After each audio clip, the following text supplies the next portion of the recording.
اب کوئی امام بھی یاد نہیں آیا، کوئی پیر بھی یاد نہیں آیا، کوئی قبر والا بھی نہیں آیا، اور کوئی پنجا تنا دا واسطہ بھی یاد نہیں، 12 امامہ دا واسطہ بھی یاد نہیں، 14 معصوموں کا واسطہ بھی یاد نہیں۔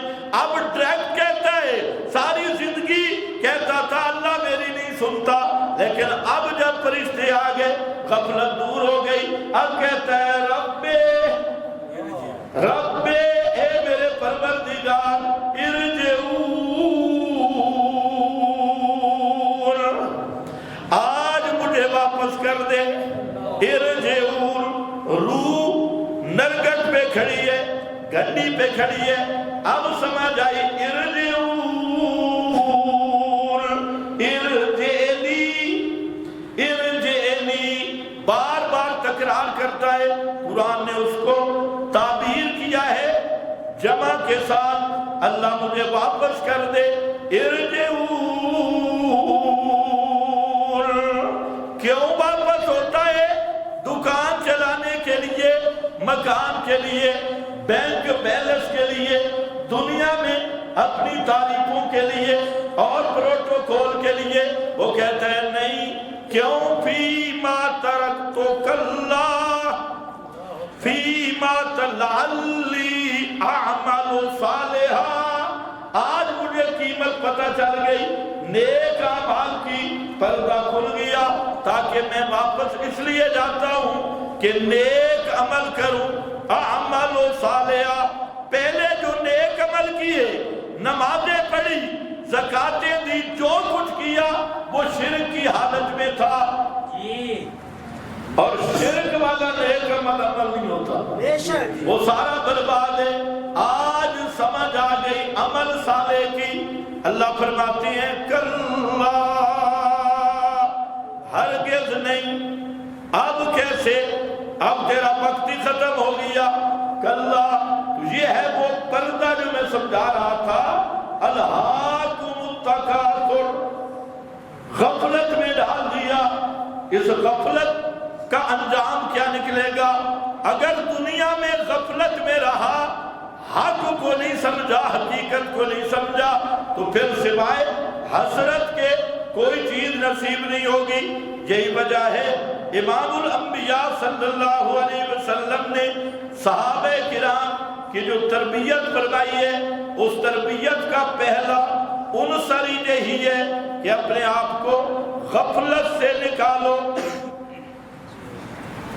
بخاری شریف کی حدیث ہے، نبی کریم صلی اللہ علیہ وسلم فرماتی ہیں، یقول ابن آدم، آدم کا بیٹا انسان ساری زندگی کیا کہتا ہے؟ مالی مالی، ہائے میرا مال، ہائے میرا مال، دنیا کی محبت، ساری زندگی اسی پہ گزارتا ہے، مالی مالی، کوئی پرواہ نہیں، حلال ہے حرام ہے، کسی کا حق ہے نہیں، بس اسی پہ لگا ہے، مالی مالی۔ فرمایا قالا وَحَلَّكَ بِابْنِ آدم من مالک الا ما اکلتا، فرمایا کبھی تو نے سوچا بھی ہے مال تیرا وہی ہے جو تو نے کھا لیا، اکلتا، کھا لیا، فَأَفْنَيْتَ أَوْ لَبِسْتَ فَأَبْلَيْتَ، تو نے کھا لیا، وہ ختم ہو گیا، وہ تیرا مال ہے، اور تو نے پہن لیا، وہ پرانا ہو گیا، یہ تیرا مال ہے۔ فَأَبْلَيْتَ أَوْ تَصَدَّقْتَ فَأَمْزَيْتَ، یا تو نے صدقہ کر دیا تو وہ مال تو نے باقی بچا لیا، امزیتا گزار دیا، یعنی وہ مال بچ گیا۔ نبی کریم صلی اللہ علیہ وسلم کہ ہاں ایک بکری آئی اور بھونی ہوئی بکری تھی، سبحان اللہ،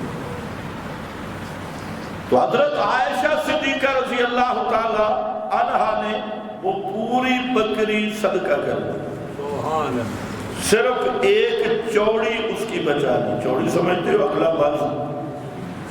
اور نبی کریم علیہ السلام بکری کی جو چوڑی تھی اس کو شوق سے کھاتے تھے۔ اگلا باز، آپ تشریف لائے، فرمایا کیا بنا؟ حضرت عائشہ نے عرض کی یا رسول اللہ ساری بکری گئی صرف ایک چوڑی باقی ہے. آپ نے فرمایا ساری باقی ہے صرف ایک چوڑی باقی نہیں. جو گئی وہ باقی ہے اور جو ایک چوڑی رہی ہے یہ باقی نہیں. یہ ہے تصدق کا. تیرا مال ہوئی ہے جو تو صدقہ کر گیا وہ تیرے لیے ذخیرہ بن گیا. یہ میں نہیں کہہ رہا، یہ امام الانبیاء فرما رہے.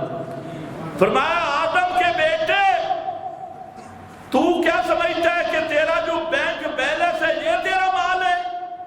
جو تو نے پلاٹ لیے یہ تیرا مال ہے؟ زمینیں خرید کے رکھی یہ تیرا مال ہے؟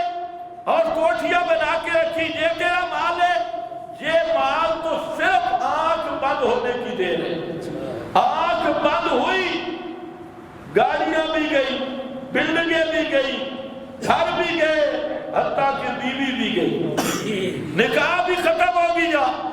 اور بچے ماشاءاللہ آج کے بچے ان کو تو دعا بھی نہیں آتی کہ ابا جی مر گیا کرا کی. مولوی صاحب سے پوچھتے ہیں مولوی صاحب جنازے والی دعا نہیں آتی کیونکہ اس نے انگلش میڈیم میں پڑھا ہے. اور انگلش میڈیم کے فاضل اس طرح ہوتے ہیں جیسے شہباز شریف اور عمران خان.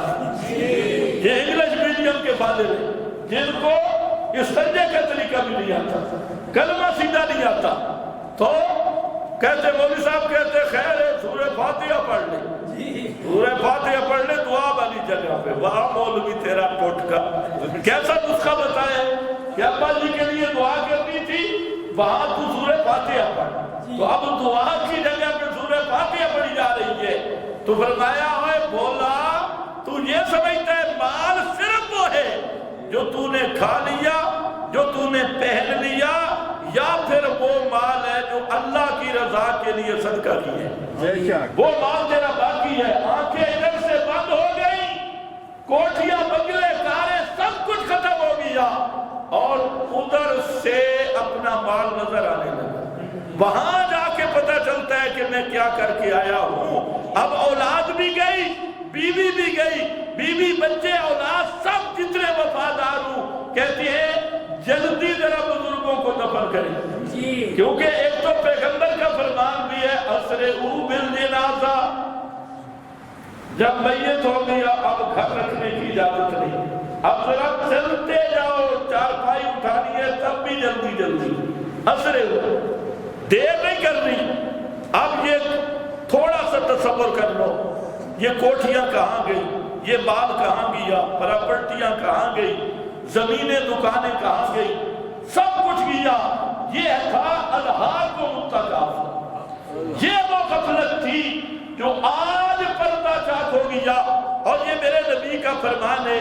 اور حضرت عبداللہ ابن عباس رضی اللہ تعالیٰ عنہ، اچھا یہ جو حدیث ہے یہ مسلم شریف میں صحابی کہتا ہے کہ نبی کریم علیہ السلام نے پھر یہی سورت پڑھ کے سنائی الہاکم التکاثر. یہ بات بیان کر کے یہ سورت گویا کہ آپ نے اس کی تفسیر کی.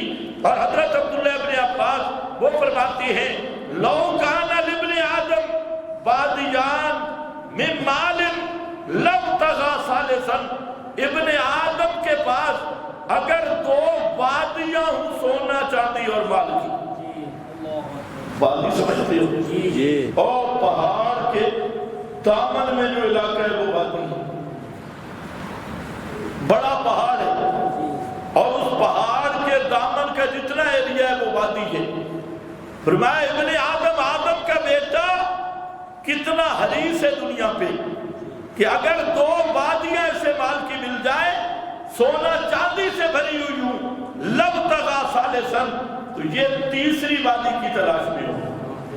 یہ دو پوری نہیں ہوئی، لابتغى ثالثا یہ تیسری وادی کو ڈھونڈے گا. اور فرمایا ولا یملأ جوف ابن آدم، فرمایا یہ ڈھونڈتا رہے گا نہیں بھر سکتی ابن آدم کے پیٹ کو الا التراب، مگر مٹی. مٹی اس کے پیٹ کو بھر سکتی ہے. جب قبر میں جائے گا اور یہ جتنا وجود جس پہ خرچ کیا بڑی نفاست اور بڑے چمک دمک کے چلتا تھا، سب سے پہلے اس کا وجود پھول جائے گا، پھر کیڑے پڑ جائیں گے، آنکھیں بہ جائیں گی، چہرہ بگڑ جائے گا اور گوشت ختم ہو جائے گا، اور سب سے پہلے اس کی آنکھیں بہ جائیں گی، پھر اس کا پورا وجود مٹی کے ساتھ مٹی بن جائے گا۔ فرمایا اب مزہ آیا ہی، تو تلاش کر رہا تھا مجھے ایک اور وادی بھی مل جائے، کہاں گئے تیرے سونے چاندی، کہاں گئے تیرے محل، تیری دکانیں، یہ سب کچھ کہاں گیا؟ فرمایا وَيَتُوبُ اللَّهُ عَلَى مَن تَابَ، ہاں اللہ رجوع کرتا ہے۔ مطلب کیا ہے؟ اللہ توفیق دے دیتا ہے آدمی کو حقیقت سمجھنے کی، جس کو اللہ حقیقت سمجھا دے، یہ اللہ کا فضل ہے، اللہ کی رحمت ہے کہ آدمی اپنی زندگی کی حقیقت سمجھ لے اور دھوکے سے نکل جائے، اس غفلت سے نکل جائے، اپنے انجام کو ذہن میں بٹھا لے کہ جو جمع کر لے، بادشاہ گئے وہ بھی خالی ہاتھ گئے، ہزاروں بڑے بڑے زمینوں کے مالک گئے وہ بھی خالی ہاتھ گئے، ساری دنیا آئی بھی خالی ہاتھ، جا بھی خالی ہاتھ رہی ہے۔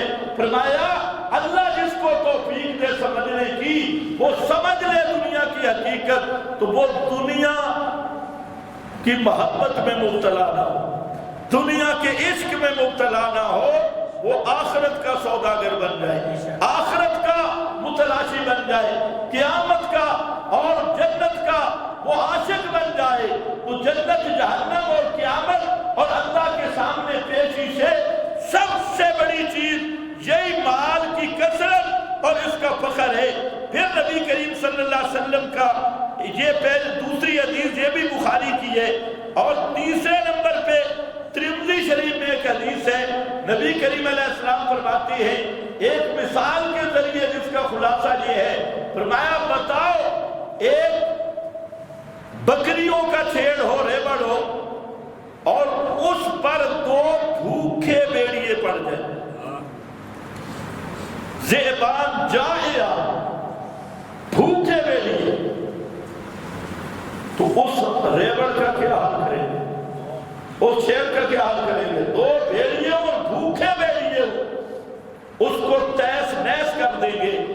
فرمایا دو چیزیں ایسی ہیں جس طرح وہ بھیڑیے بکریوں کے ریوڑ میں نقصان کرتے ہیں، دو چیزیں ایسی ہیں جو انسان کے دین میں اس سے بھی زیادہ نقصان کرتی ہے، ان بھوکے بھیڑیوں سے بھی۔ اور وہ دو چیزیں کیا ہیں؟ فرمایا من حرص المرء علی المال والشرف، آدمی کا مال کا حرص اور شرف، جاہ کا حرص، میرے پاس مال زیادہ ہو، میری عزت زیادہ ہو، میرا وقار زیادہ ہو، دنیا میری تعریف زیادہ کرے، مال کی محبت اور جاہ و قدر، اپنی عزت کی قدر اور اپنی بڑائی کی قدر، میں لوگوں کے سامنے مقبول ہوں، لوگ میری تعریف کریں اور میری لوگوں کے اندر عزت ہو، یہ ہے شرف۔ فرمایا یہ دو بیماریاں جب انسان میں آ جائیں، مال کا لالچ اور اپنی بڑائی کا لالچ اور اپنے قدر اور شرف اور حب جاہ، حب مال کی محبت ہے، اور حب جاہ کا مطلب ہے میں سب سے نمایاں ہوں، میں سب سے اونچا ہوں، باقی سارے میرے سامنے ہیچ ہوں۔ فرمایا یہ دو بیماریاں جب انسان کے اندر آ جاتی ہیں، وہ ان دو بھوکے بھیڑیوں سے بھی انسان کے دین کو زیادہ برباد کر دیتی ہے، سب سے زیادہ نقصان۔ پھر فرمایا چوتھے نمبر پہ، یہ بھی بخاری شریف کی حدیث ہے، فرمایا یکبر ابن آدم، آدم کا بیٹا بوڑھا ہو جاتا ہے۔ اب بوڑھا ہو کے تو آخرت کی طرف متوجہ ہونا چاہیے، لیکن یہ کیا ہے بوڑھا؟ یکبر معہ اثنان، دو چیزیں بڑھ جاتی ہیں، ایک حب المال اور دوسرا طول العمر، میری زندگی اور لمبی ہو۔ بالکل چارپائی پہ پڑا ہے، پروگرام ہے 100 سال تک اور بھی میں جی لوں، مروں نہیں۔ وجہ کیا ہے کہ اس نے آخرت کے لیے کیے کچھ نہیں، اس نے تو آخرت کے لیے کچھ نہیں کیا۔ اللہ کے محبوب نے تو یہ دعا سکھلائی تھی کہ یہ پناہ مانگا کرو، اللہ میں تیری پناہ میں آتا ہوں ان اردہ الى ارذل العمر، اللہ میں بوڑھا ایسا بوڑھا بنوں کہ میں چارپائی پہ پڑ جاؤں، ایسے بڑھاپے سے پیغمبر نے اللہ سے پناہ مانگی۔ اور جو پرانے بزرگ تھے سمجھدار